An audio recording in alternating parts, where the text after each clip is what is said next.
Praise the Lord தேவ மக்களே, இந்த காலை வேளையிலே கர்த்தரை சோத்தரிப்போம். அவர் துதி நம் வாயிலே இருக்கட்டும், அது நன்மை கொண்டு வரும். ஆமென்.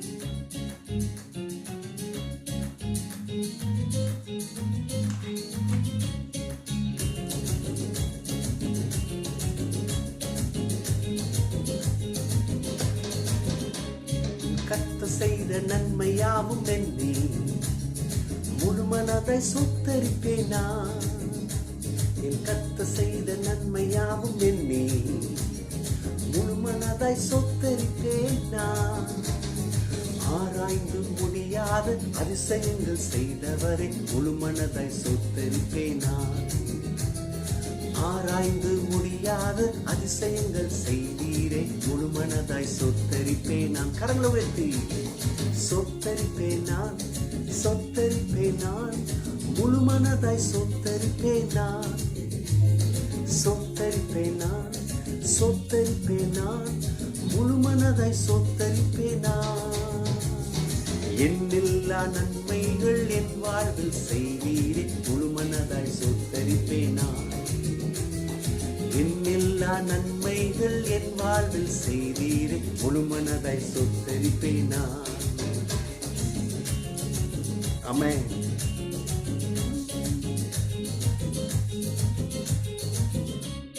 தாழ்வில் என்னை கண்ணோக்கி பார்த்தீ, தயவாய் கரம் பிடித்து தூக்கினே.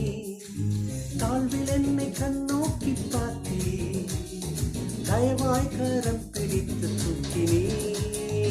எட்டாத உயரத்திலே உட்கார வைத்தீர் முழுமனதாய் சொத்தரிப்பேனா.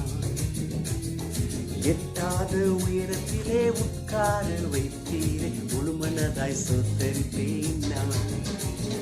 சொத்தரிப்பேனா, சொத்தரிப்பேனா, முழுமனதாய் சொத்தரிப்பேனா. எல்லாம் சேர்ந்து சொத்தரிப்பேனா, சொத்தரிப்பேனா, முழுமனதாய் சொத்தரிப்பேனா.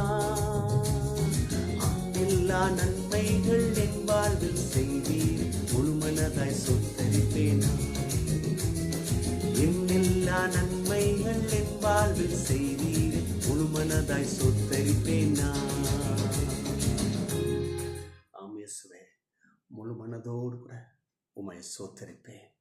நீ செய்த நன்மைகள் 1000, அது எண்ணி பார்னிப்பட்ட பாக்கியங்கள் நினைத்து உம்மை துதிக்கிறேன். அப்ப அந்த காலைவெளியிலும் முது வார்த்தையிலே முது பிள்ளைகளாகிய எங்களை பலப்படுத்தும். இந்த வார்த்தை ஔஷதமாய் பிள்ளைகளுக்கு ஜீவன் கொடுக்கிறதா இருக்கட்டும். ஆமென், ஆமென், ஆமென். யாக்கோபு 4:8. தேவனிடத்தில் சேருங்கள், அப்பொழுது அவர் உங்களிடத்தில் சேருவார். ஆமென். Draw nigh to God and he will draw nigh to you. 2 மிக முக்கியமான விஷயத்தை இந்த பகுதியில் பார்க்கிறோம். இன்னைக்கு நம்முடைய வாழ்க்கையில சுகம், வெற்றி, வாழ்வு இதெல்லாம் வேணும். ஆனால் நான் கர்த்தர்கிட்ட வரணும். ஒரு வெற்றி உள்ள ஜீவியம், ஒரு சாட்சி உள்ள ஜீவியம் வேணும்னா நான் கர்த்தரிடத்துல சேரணும். இன்னைக்கு அநேகர் கர்த்தரிடத்துல வரல இல்லையா. அன்னைக்கு திரளான கூட்டத்தில் ஒரு சிலர் இயேசுவை அவர் எப்படி இருக்காருன்னு பார்த்துட்டு போகணுன்னு வந்தாங்க. நிறைய பேர் பார்த்துட்டு போயிடணும், ஏதோ பேர் பிரபலியமாக இருக்குது இல்லையா. ஆனால் இந்த சகையும் மட்டும் அவரை பார்க்க வகை தேடினான்னா அவர் யார், எப்படி இருப்பார், அவருடைய வார்த்தை என்ன, அவர் எதனால இவ்வளோ ஃபேமஸாக இருக்கிறாரு நான் அறிஞ்சுக்கணும். நல்ல கவனிங்க, இந்த இருதயம்தான் நம்மளை அவர் பக்கத்தில் கொண்டு போகும். அப்போ அவர் நம்ம பக்கத்தில் வருவார். தேவனிடத்தில் சேருங்கள்.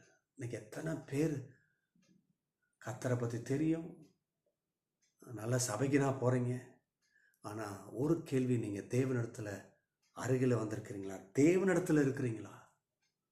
கர்த்தருடைய கருத்துக்குள்ளே இருக்கிறீங்களா? அவருடைய கருத்துக்குள்ளே அடங்கி இருக்கிறீங்களா? அப்படி இல்லைன்னா அந்த கால வேளையில் ஒன்று செய்வோம். ஆண்டவரே, நான் உங்ககிட்ட வரேன், என்னை அர்ப்பணிக்கிறேன். எப்படி தேவனிடத்தில் வந்து சேர முடியும்னா த்ரூ சப்மிஷன் ஒன்லி. அர்ப்பணிப்பில் தான் இருக்குது. அதுதான் கர்த்தர் இடத்துல நம்ம முழுசாக நம்மளை ஒப்பு கொடுக்கறதுக்கு சமம். ரெண்டாவது, அப்படி அந்த சப்மிஷனில் தான் அவர் நம்மிடத்துல வராரு. நம்மிடத்துல வந்துட்டாருன்னா நீங்கள் இதுவரை 0வாக இருந்திருக்கலாம், ஒன்றுத்துக்கு உதவாமல் இருக்கலாம், தோல்வி, பற்றாக்குறை, இது அப்படி மாறும். சூழ்நிலை மாறும், உங்களுடைய அந்தஸ்து மாறும், உங்களுடைய நிலைமை மாறும், தலைகீழாக மாறும். இதுவரை குப்பையாக இருந்திருக்கலாம், ஆனால் உங்கள் இல்லாமல் ஒன்றுமே செய்ய முடியாத அளவுக்கு கர்த்தர் உயர்த்தி வைப்பார். எத்தனை பேருக்கு விளங்குது? ஆகவே இந்த காலை வேளையிலே நாம் கர்த்தரிடத்தில் சேருவோம், அவர் நம்மிடத்தில் வருவார். கர்த்தர் உங்களை ஆசீர்வதிப்பார். God bless you. Bye bye.